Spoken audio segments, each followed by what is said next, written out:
Are you wanting high-speed internet but don't have access to PUD fiber? Try Sky-Fi high-speed wireless internet from LocalTel. Call 888-8888 today. Welcome to Green Thumbs and Dirty Knees with Bonnie Orr. Each week, Bonnie and her co-host Dan Kuntz walk you through the do's and don'ts, the challenges, and the rewards of gardening in North Central Washington. So, let's garden. Welcome to this week's edition of Green Thumbs and Dirty Knees. She is Bonnie Orr. She knows what she's talking about. I'm Dan Kuntz. You're the eye candy. I'm the eye candy for the ladies. Except today, because we got Terry Anderson, who's a better looking guy than I am. He is. Yeah. What's today's episode about? Today's episode, we're in the Xeric garden. And the master gardeners maintain this garden. And it's on PUD property, Chelan County PUD property. And there's a whole team of people that work with it. It was started in 2000, or 1999 is when it was started, right, Terry? 2000, 2001. Started, the concept, I think, was 1999. Right. And then actual work, 2000 and 2001. That's right. And you've been involved in it for 9 years. 9 years. Okay.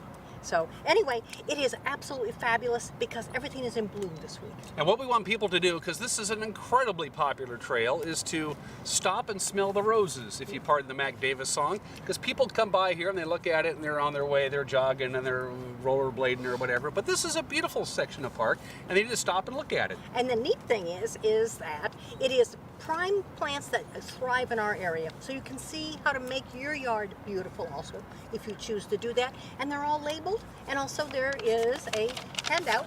How many plants are we going to look at? 4. So. Are we ready? We're ready. I'm ready. We're going to take a quick break and then we're going to tour the Xeriscape? Xeric garden. Xeric garden. When we come back, Green Thumbs and Dirty Knees on the NCW Live channel. Green Thumbs and Dirty Knees will be right back after this.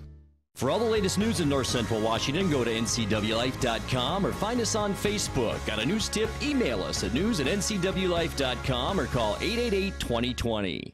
Welcome back to Green Thumbs and Dirty Knees on the NCW Life channel.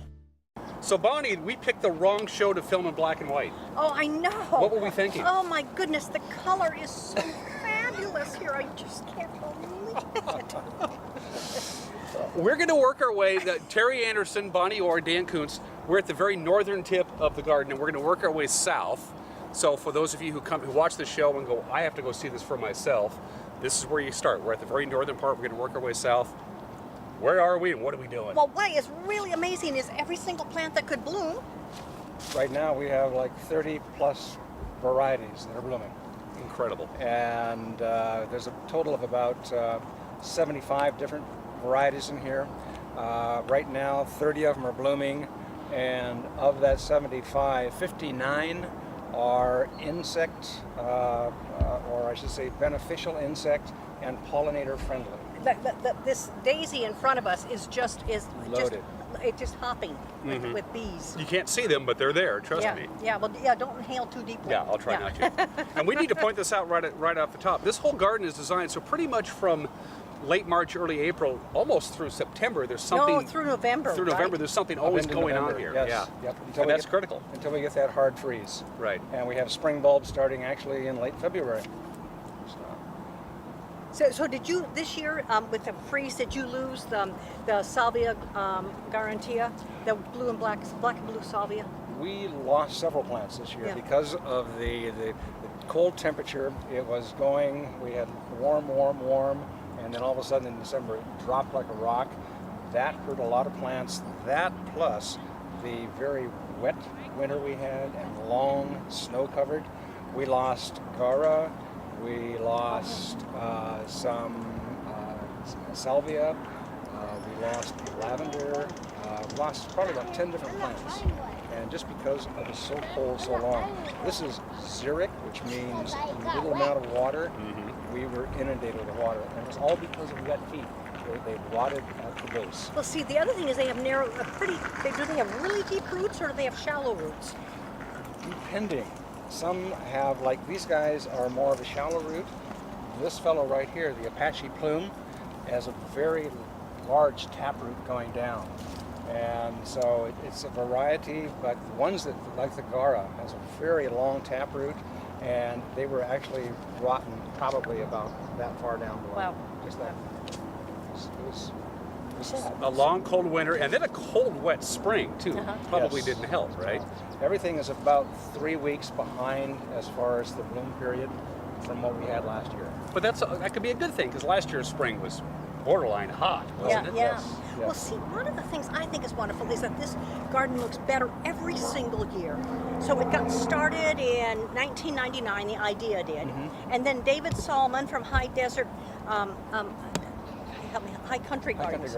High Country Gardens gave us the starter plants. Yes. You know, as a gift, because he had been our keynote speaker at the Master Gardeners Conference, and he was so generous and he sent us this big box of plants. Yes. Yeah, oh my goodness!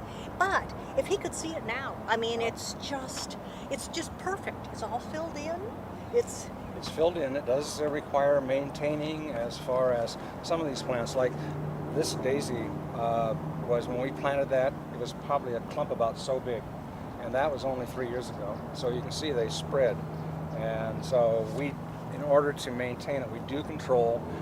There's a Zosneria up front. If we didn't control that, we'd probably have them back here by now. yeah. Some of them do have a thuggish tendency. Yes. So on Wednesday mornings, people can come and see the work being done in the garden with a large committee of people. We normally have a crew of anywhere from 6 to 7 people. Okay. And they're working diligently in the garden. We have a work list every week, and the great part of that is while the people are working, they stop, passers-by stop and ask questions and give us compliments. But like this morning, I was in here just kind of tidying up a little bit. Within an hour, I had at least 10 people stop and ask questions about plants. Yeah, what's this? Or how do I get this to grow in my garden? Or will this grow on the other side of the mountains? And I'm saying, well, you've got 40 inches of rain over there. I'm not quite sure if it will. And it should be pointed out that these weren't planted willy-nilly. There was a master plan of what plant goes where and all that good stuff, right? There was, and what we're trying to do continuously is to take where areas are becoming too compact and retransplanting those down to other areas that are maybe a little more sparse or we have more color. Right now, this is probably the most colorful part of the garden, and we've done a lot of transplanting from here down to the other end. So, what's the ground covered with? This is a wood chip mulch. The wood chip comes from the PUD, and it is from the material that piles up behind the dam. And then they have a huge wood chipper, and so they chip it up, and it's a very, very fine, as you can see, very, very fine, and it keeps the weeds down. We try to put on, right now it's a little sparse, but we try to keep it about 2 to 3 inches, and when we put that down, it cut our weeding by probably easily 80%. It was amazing. Does it do anything with water conservation? It keeps the moisture in, and it adds, actually, to me anyhow, it adds to the natural look of the garden. It's not just soil, but it's actually giving kind of a natural look to it. And that's a very important point, because everything looks like it belongs here. Like if Mother Nature said, man, get out of here, I'm going to make my own garden, this is what it would look I'm like. going to throw these seeds out here. Exactly. Yeah. Exactly. And we do have some natives in here also. Okay. Why don't we look at a couple of natives? Green Thumbs and Dirty Knees will be right back after this. Is your vehicle in need of a quick oil change or tune-up before hitting the road this summer? Stop by Quick Lube and Tune, the home of the good guys at 610 South Wenatchee Avenue. Welcome back to Green Thumbs and Dirty Knees on the NCW Life channel. Isn't it so nice to work with professionals? I'm kind of digging that. Latin for prettiest, yellowest, or something like that. Okay, I'm ready. Anytime you're ready, Terry, because this is probably Okay. not going to be a commercial break. Right. This is going to be a transition. Okay. So one of our native plants in the garden is the Sulfur Buckwheat, and it is, again, native to the area. It likes the minimal amount of rain that we get, which is somewhere around 8 inches a year. It does extremely well here. When this first started, it was probably no bigger than maybe a 3-inch pot, and it is a slow spreader. The color will remain this way for the better part of probably 6 weeks, and then it will start to turn into more of an orangish color and pretty well stay that way for the duration of the season. So it's a decorative plant for the garden for a long, long period of time. It is. It is. It's very showy. So Terry, I see some lavender here, and then I see some lavender that's kind of bundled up like it's ready to go off to Safeway to put in the produce department. What is that? The bundled up is actually salvia. Okay. But feel that plant and smell your hands. Wow, that smells better than you do, and you smell fantastic. Oh, yes, that is, and it's a member of the mint family. They had a square stem, okay? And so this May Night's Salvia is another one of those things that can become a thug, but it certainly is beautiful at this time of year. Yes. And then the Missouri Evening Primrose, which is the yellow flower in front of you. They're closing for the day now. They're closing for the day. This morning when I was down here, they were totally open and looking gorgeous, and they're like a one-day plant as far as the bloom. And tomorrow morning they will be basically quite yellow looking. We'll deadhead them, but there will be a ton of new blossoms coming on.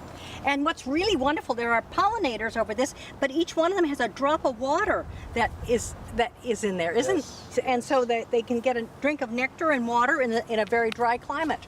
This morning when I was deadheading some of those, there were probably at least 3 different types of pollinators in there. There was sweat bee, there was, looked like a honeybee, and there was a bumblebee circling for the lavender. Ah, okay.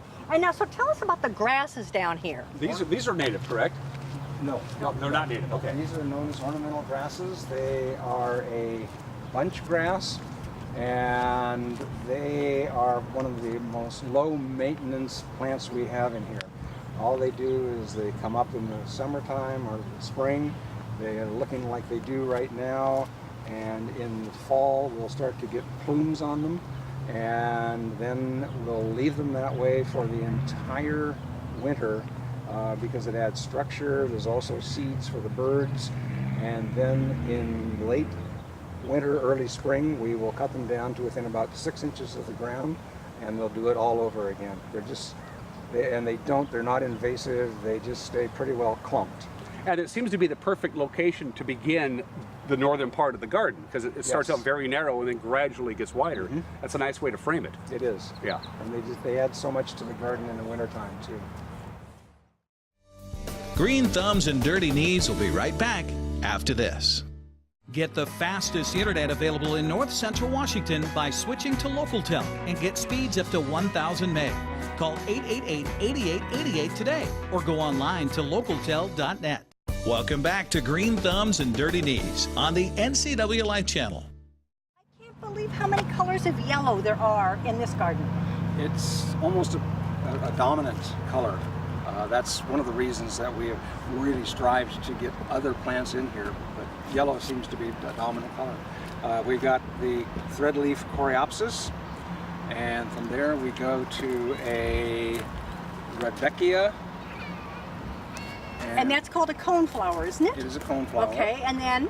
And then we have the Achillea, the yarrow, and within the yarrow there's also one right next to the yellow, and then you have one next to it. It's called a paprika yarrow. I'll get you out of the way so people can see. And then we have a white, but I'm just amazed because we just left a whole section of yellow flowers. Yes, and then tremendous here's another thing of yellow. We do. Now we have tree. We're coming into trees in this part of the garden. Yes, we are.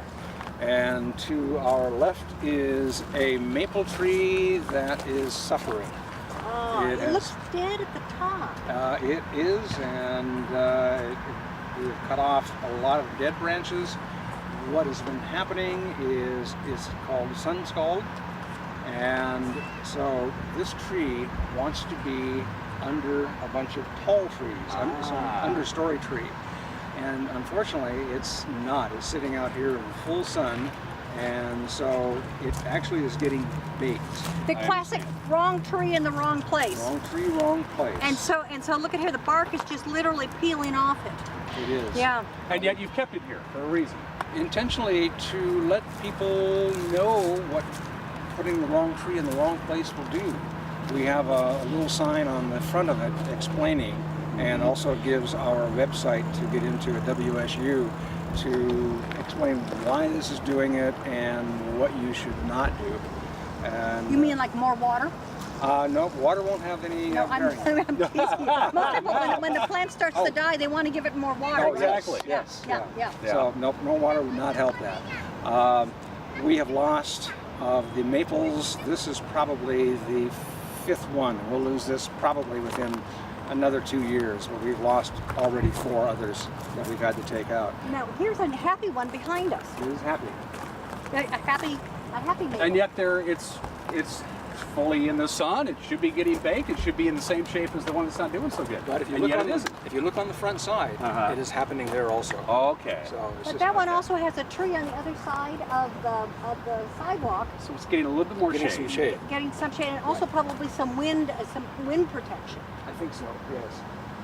And the other thing too is you can have a winter problem when in the cold of the winter the plants basically go to sleep. And when the sun comes up and about probably 2 o'clock in the afternoon when it's at its highest and warmest, it's hitting on the southwest or southeast side of the tree, and the sap will start to run because it says, oh, it's summer. And it really isn't summer. then the sun goes down and that sap freezes and splits, and we end up with the bark doing that. Did this tree ever really have a chance? Never. Never. It didn't have a chance. But nobody realized it for a number of years until it really Right. started to show Right. the damage. And I see on the arbor here that you have a wild clematis.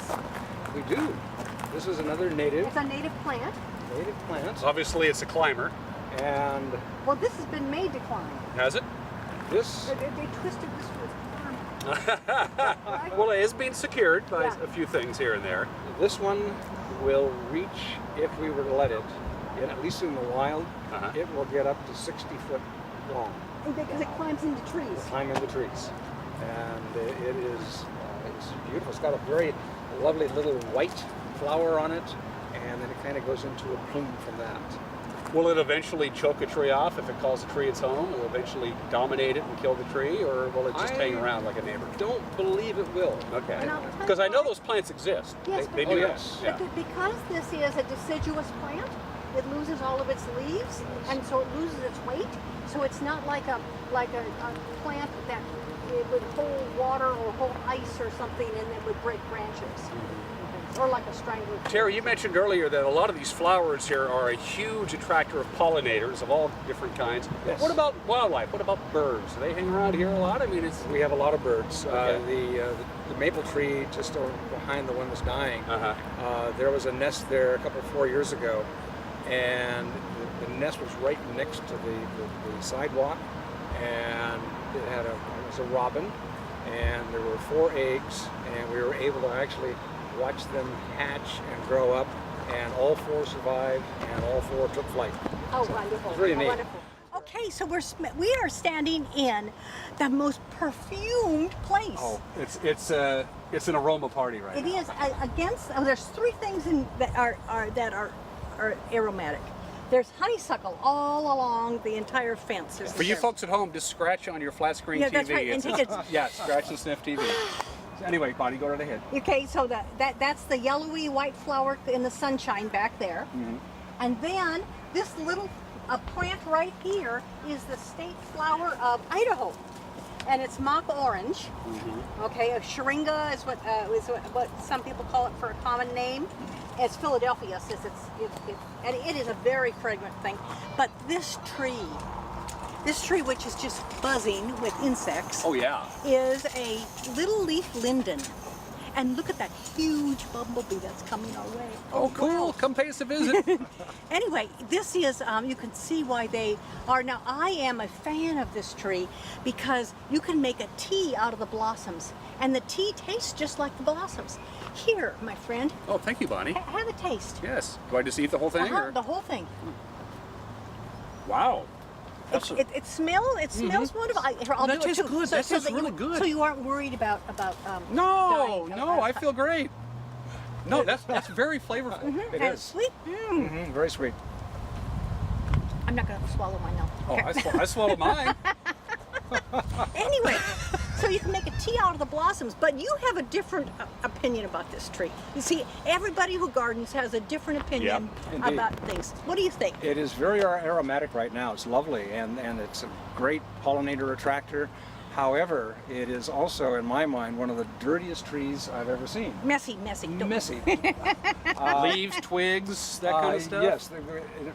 Before these blossoms come along, we get catkins, and then they come down. That's the male part. They cover everything, and then we get the lovely blossoms, and they fall down and get over everything. And then later in the fall, we have the leaves coming down. And but there's a nut that falls too, right? Or there's a seed. There is a seed pod. Yes. And then also, it's almost a self-pruning tree, because after every wind we get, we will have branches down on the ground. Yeah, I can see there's some There's actually some up right in the middle of it. It looks like they're about ready to go. And yet this has, without question, the largest tree with the most shade in this entire garden, so there are certain plants that probably like it here, right? And when this was first planted, it was a lovely little tree, probably about so big around, and over the years, bigger and bigger and bigger. More and more shade, which is great for Bonnie. But this is an Art on the Avenues piece. Also, the plants that we used to have over in this area that were getting full sun now get basically full shade. And so we've had to remove plants, and one of our next projects is to put in some shade-loving plants. See, and that thyme is doomed. It is. Yeah, the thyme that's on the right there is doomed because that needs full sun. People always try to grow thyme, and they don't realize that it can't be in the shade. Well, there simply can never be enough time. Anyway. No, see, that's what it is. And then the plant just to the right of the thyme, the taller plant, that is Maximilien Sunflower, and that same plant, that one right there, is because of the shade, is about at least 25% lower than one further down that is in full sun. So the shade has a dramatic impact. And it also brings us back to what we started with, is that this tree is also competing for the water resources, right? Oh, yes. It's grabbing everything it can, and it's depriving the other plants and flowers of its water. Yeah, most trees have their roots within the top 12 inches of the soil. Right. So it would be easy for it to... But this tree's probably not going to go anywhere, right? No. So you're going to take that into consideration, and we will move some plants around, and knowing that this tree is just going to get bigger and bigger and bigger. I'd like to see, see, there's a light standard there. We could cut a hammock. We could. We could. Wouldn't that be a good hammock place? It would be a good hammock place, and I'll be the first one to try it out, Bonnie. You know, I was going to be reading while that woman was playing the music for us in the garden. And the hammer dulcimer. You can sit here and read. But you have to earn it. You have to be here Wednesdays. Oh, I have to pull weeds. You have to pull weeds, and you have to sign up and let Terry know that you're coming. Okay. And speaking of that, Terry, if you want to help out, what do you need to bring on Wednesday morning? Say, I'm in, Terry. I want to make this thing beautiful. We bring anything that you would use in your home garden. Anything from a hand trowel to a lawn rake to pruners to very small pruners. Probably a good pair of gloves and some knee pads, because you're going to be on your knees, right? Absolutely, absolutely. Because water. And water. And a hat, sunscreen, and beware of snakes. Snakes again. There he goes with the snakes. I'm going to have more of this, and maybe I'll die and not have to worry about the snakes. Okay, but I want to go down and look at something else you Let's can do that. Let's do that. Green Thumbs and Dirty Knees will be right back after this. Have a fun video you'd like to see featured on NCW Life? Email us at newsphotos@ncwlife.com. Welcome back to Green Thumbs and Dirty Knees on the NCW Life channel. Okay, we are standing behind Yucca, and this is a very native plant, more to the southwest desert, but it does very well here. It gets these lovely tall spikes with white flowers, and it will continue to spread. I don't know originally how many of these were here, but every year we, especially down in the front by the asphalt, we will dig them up because actually they're strong enough to push asphalt up a little bit. They're a very, very strong plant. We have one plant back here. This new little looking guy. It had got so large and it was just kind of looking horrid.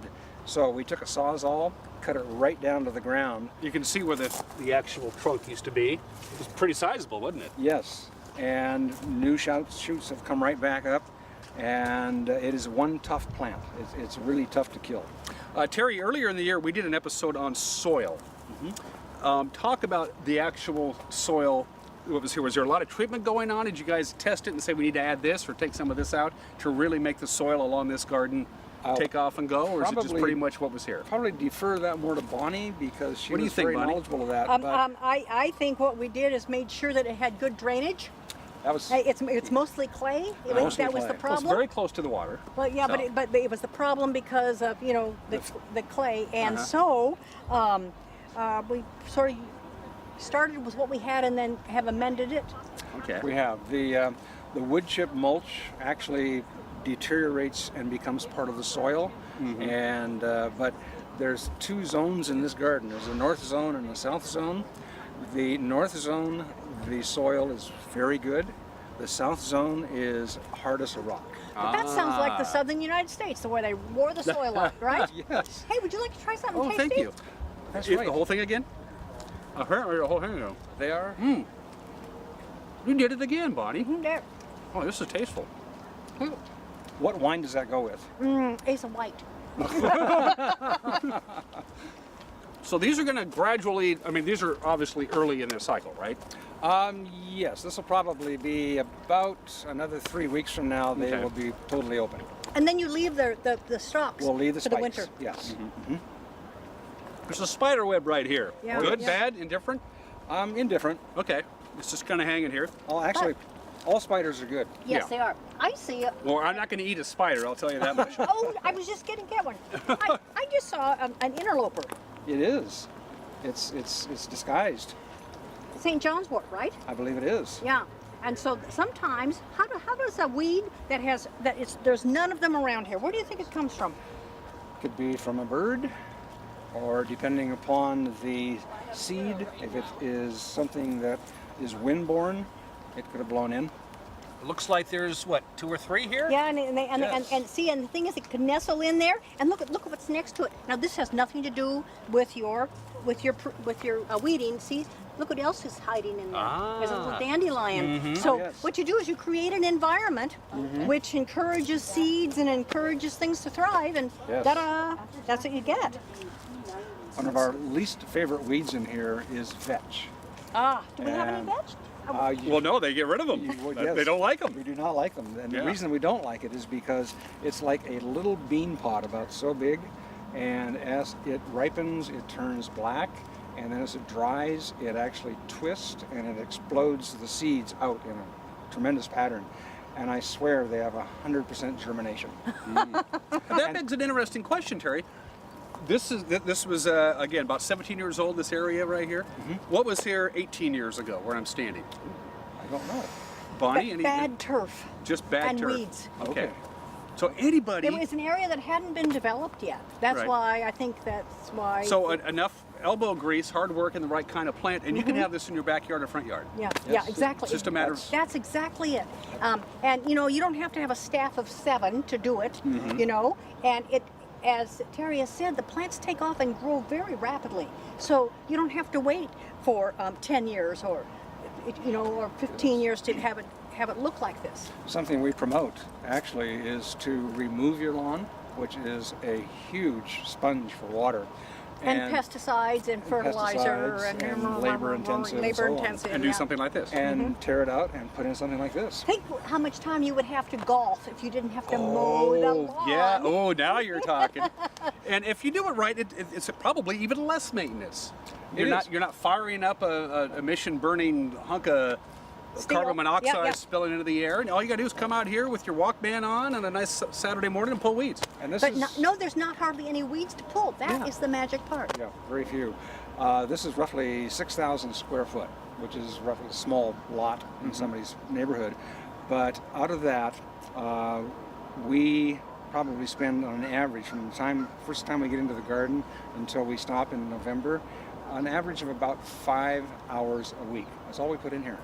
That's That's not much. So it's not a lot of work No. for this. I mean, Yeah. this is incredible. And as we mentioned at the top of the show, there's at least, and I've been counting, at least 6 different varieties of plants I've been able to see so far. Oh, you know, I think you're right. I've only seen 5. Do you want to show me the other one? I have this lovely little pamphlet right here, which, by the way, is right here as when we started. And, apparently there's more. There's 66 varieties here. And 35, I was listening carefully, and Terry told us that there were 33 in bloom today. Right. Wow. What's the record? Let's go for it. Okay. That's about normal for this time of year. And also, on that brochure, you can get into the PUD's website and put in Xeric Garden, and it'll bring up all the information on that. It'll give more of the demographics of the garden and as to the care of the plants. And also you can get into WSU Master Gardener's website for Chelan, Douglas County, and it has that same information on it too. And look at the little stream that they built. Oh, a little runoff. That's good. And you actually can see it actually goes all the way down to the And this is from the lawn across the way, right? Yes, it becomes a natural path for the water to go. How many plants, just as a general rule, did you think, boy, it should do just fine here, we'll plant it, and it just didn't happen? It just didn't take off, and it was like, okay, lesson learned. The brochure you're handing right now, we are going to be modifying that because there have been 4 plants that just didn't do well. So we'll be removing those and putting something else in place. But that's the whole deal about this garden, is constantly evolving. As you mentioned before, you'll take plants that maybe aren't so good in one section and move it to another. And it's a very small square footage, and yet you mentioned 2 entirely different kinds of soil. Yes. Rocky, nasty, gnarly stuff, and clayey, happy stuff. And yet, educational garden not only for the general public, but also for the master gardeners, because they're learning as we are working in here things that work and things that don't work. And like any other backyard gardener, we're out here on a beautiful, warm summer's day. It's probably 85 degrees. I want to water it. Oh, it's so dry. It's so dry. Let me get my hose and give you guys some loves. But that's... You know, I think if we dug down, I'm coming back into the picture here. Go right ahead, Bonnie. I think if we dug down, look at there. Right there. You get right underneath the mulch. Can you see that? Oh, yeah. Right underneath the mulch. Look at that. And that's plenty moist. Oh, sure. I'm going to cover it up again so we won't have evaporation. Yeah, so and that's exactly how mulch works. The mulch is doing its thing. Green Thumbs and Dirty Knees will be right back after this. Please join us weekly for the 12th District with yours truly, Kerry Condata. Check your channel guide for times or go to ncwlife.com for details. Welcome back to Green Thumbs and Dirty Knees on the NCW Life channel. Okay, so everything's blooming. Then does that mean like in 6 weeks nothing will be blooming, or can you get things to rebloom? We do. We deadhead. And what is it? By deadheading, depending upon the plant, we will cut down the expended blooms, the ones that are dead, and we will cut them back sometimes down to what they call basal foliage, which are the leaves down at the ground, and cut the stems and all. Others, like blue flax, which is a plant about so tall, we will cut down maybe 25%. It'll cut off all of the flowers and the seed heads, and then in about another 3 weeks after that, we'll get more blooms, and then we'll do that again. We can maybe get 3, maybe 4 flushes of blooms on those. Many of the plants are that way. So what you're doing is the plant's energy is going, hey, Terry came by and gave me a haircut. I'm going to redirect my energy back to... I have to start making seeds again. Right. Yes. Right. Yes. We're interfering with Mother Nature temporarily. And then towards the end of the season, we will leave the seed heads there because in the wintertime that feeds food for the birds. And so that's probably one of the things that we do more this time of year. But actually, the next 3 months. We'll do a lot of deadheading. So if you have an insect infestation, how do you treat it?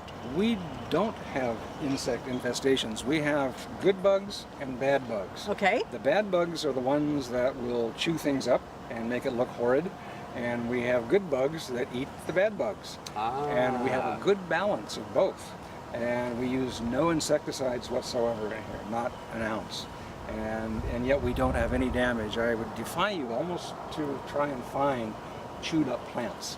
The other thing that we don't do is we don't use hardly any fertilizer. I was going to ask that question. And the reason for that is if you add fertilizer, especially nitrogen, it will promote growth, and it'll be a very succulent type of growth. Aphids love that, and there's other insects that are sucking type insects, and so we try not to get that kind of growth. And xeric plants in general don't need a lot of fertilizer. Same with native plants. Actually, plants in general don't need a lot of fertilizer. right. And we've That's talked right. about this for a couple of years. Yes. People have a tendency to overdo the fertilizer. That's right. My plant's not doing good, my yard's not doing good, I'm It's going like, to throw a bunch like of fertilizer. overfeeding your pet. Right, Yes. So. You know, one of the things I've noticed about these plants is that many of them are smelly, and they kind of have sticky leaves, and they have scratchy stems. That makes it so that insects don't find it nearly as appetizing. It's a deterrent to the insects, yes. See, so if you put a xeric in, you save water, you golf more, you don't, because you don't have to maintain it, and you don't have to use pesticides in order to have a fabulous looking garden. True. This is a serviceberry over here, It isn't is. Saskatoon serviceberry. Saskatoon serviceberry in this shrub. This is a really interesting plant because Bonnie, go ahead and go over there and talk I about will it. go over there, and Watch your step, I Bonnie. just noticed it. I mean, we are not supposed to be walking in the garden, but Terry gave me permission Right. to walk in the garden today. It's not who you know, Bonnie, it's who you know. That's right. Now, you know something? Yours is a little bit different. Okay, so here are the. This is a member of the rose family, and see, it looks like a rose hip kind of, and these berries are edible. So, and you can make pies and jam. I got it. And I have one of these plants in my garden in an area I do not water. And this year, because we've had there's so much groundwater from all of the snow, and there is so much water this spring from the rain, mine are the size of blueberries. I can't believe it. I've never seen the serviceberry react to all that water before. And these are actually quite large. This is a fairly good size berry, and the birds love it. This is actually a robin attractor. Yeah, I swear there's a family of robins that come back every year just for this plant. I don't blame them. That's tasty stuff. We've eaten almost half this garden, I think, know. Bonnie. Well, I wouldn't recommend coming down here and eating. No, Because if no. you don't know what the plants are, you should not eat. Okay, I do know You what do. plants are. You know what you're talking about. And you can be my taste catcher. Yeah, Yes, no, you know, okay. I'm willing to have you try it first. No, I'm the guinea Yeah. pig, and if I keel over, then we know probably we shouldn't. eat it. We probably shouldn't. And you bring up another we important shouldn't point. be in the garden. We should be, and Terry, you talk about this. There are pathways and stuff, and we're right along the loop trail, so you can enjoy the garden and its aromas and the beauty of it all, and all the different varieties of plants, without doing what we're doing, which is walking out in it. Yes. And we really shouldn't be doing that, No, right? there's pathways, and when you start walking in there, you're doing you're compressing the soil, making it very solid so that the water won't permeate. You could be stepping on plants that are just starting. That's to come right, up. and the little seedlings Yeah, like this guy here. yeah, See, and look, here's a whole new nip. Right there, yep. Right there. See? Yeah. And this little bugger right there, Yeah. you know, it wants to get going. And obviously, the sign right there pretty much points out if you're going to walk your dog along the trail, a lot of people do. Don't let it do its doo-doo in this beautiful garden. Yes. Amen. Because Amen. we're working in there. Yeah. That's Yeah. not enjoyable. Yeah. No, yeah. it's not. So no dog feces and no snakes. That's pretty simple. Yeah, yeah. Yeah. Boy, this is sounding better and better, isn't it? Okay. Well, So hopefully we've planted some ideas from our viewers to planted some ideas. see That's about good. That's maybe rethinking their entire yard, their entire landscape. Very little water. Water is going to get more expensive. It's going to get harder to get. It's going to do this. This is something people should seriously consider doing. Right, right. Yep. And it's beautiful, and the garden's open all the time. It is. Yep. You know, Always. always. And you can cut. Well, Bonnie, I'm in. You're in? I'm in. I want one. Okay. I want one. Terry, what do I do? Plan, and plan. Plan. Okay. Oh, and then plant. And then plant. Okay. But first you want to get an idea of what do you really want to do, and you look at your yard and you say, do I have areas that it would be ideal, other areas that this just isn't going to work? Do I want some lawn? Probably a little bit at least, but you also want to know what is your soil like? Have your soil tested, and that'll determine as to what, if you need to put any kind of organic material into it, and then visit places like the Xeric Garden to get ideas as to what looks good, and go into the internet and bring up the plant and try and find out as much information as you can. Because some of these plants, like the Zauschneria as an example, you're going to start out with a little 3-inch pot, and within 4 years it's going to be that big, and then in 8 years it's going to be even bigger. So how much work do you want to do to maintain it? Do you want as far as color? Do you want something blooming all year long? There are some plants in here that we may get a week of blooms, and that's it. Then we have lovely foliage. Others will bloom all summer long, like the Gaillardia. So you have to kind of get an idea of what do I really want in a garden. And it should be pointed out, of course, this is the pamphlet we've been talking about. There's going to be a brand new one coming out here shortly, right? Yes, hopefully within a month. Updated. Two things you need to keep in mind if you're thinking about this. This is an unusually shaped lot. People usually don't have a lot that's 20 feet wide and 120 feet long, number one. And number two, these are all out in the open. It's not growing up against a building. No trees. Almost everything is in full sun, with a couple of exceptions. Yeah. Right. And those that need shade are planted in shade. So those things need to be taken into consideration. Right. Everything here is planted as a specimen, so that you can actually see it and kind of visualize how that's going to look along your house. And again, as Bonnie was saying, how close do you want it to your house? Is it going to encroach onto your lawn or your neighbor's yard? Right, exactly. So, and then once you've done that, then you start looking for the plants. Who's going to have them? Resources, you can order them online. We're finding that in central Washington, more and more nurseries are getting tied into Xeriscape because it is a wave coming, and so you're seeing more and more plants available. You know, one of the things that you didn't mention is about planning the water. Do you put the water system in first, or do you continue to modify the water as the plants grow? Tell me about the water. I mean, have you had to change water here? Unfortunately, the water... But you don't have control. The water system was here. It was a lawn at one time, grass, and so the system was here.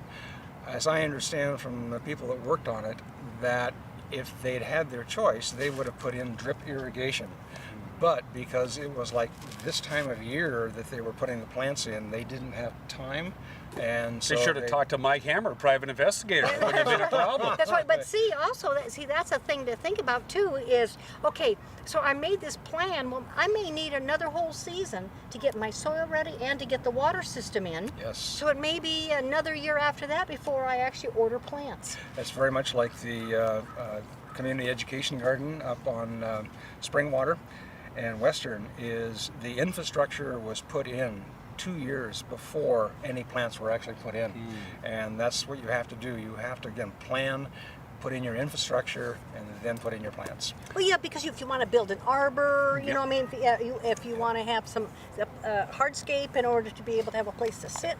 A hammock, maybe? A hammock, a hammock, yes, yes. And one thing that I do promote in presentations I give is don't try and do your entire yard at one time. Oh, yeah. Take a small spot, work it, see how it looks, see what you did right, what you did wrong, learn from your mistakes, and then keep on going. And again, for everything that we've talked about today, just show up here Wednesday mornings. They get working about what time? 9 o'clock. Now you don't have to. 8 o'clock.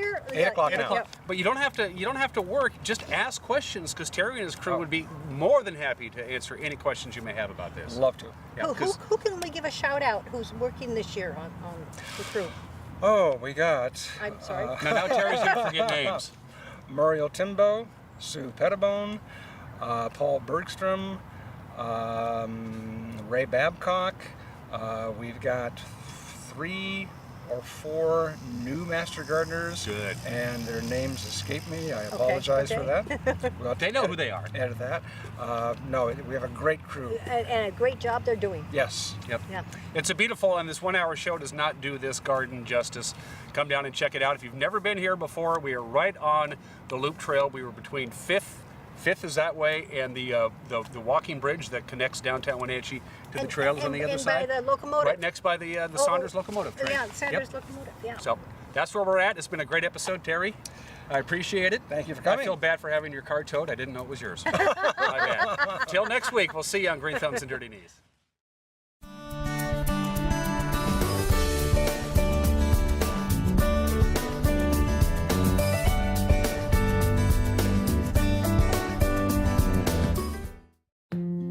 Stay up to date with what's happening in North Central Washington. Go to the NCW Life Community Calendar at ncwlife.com.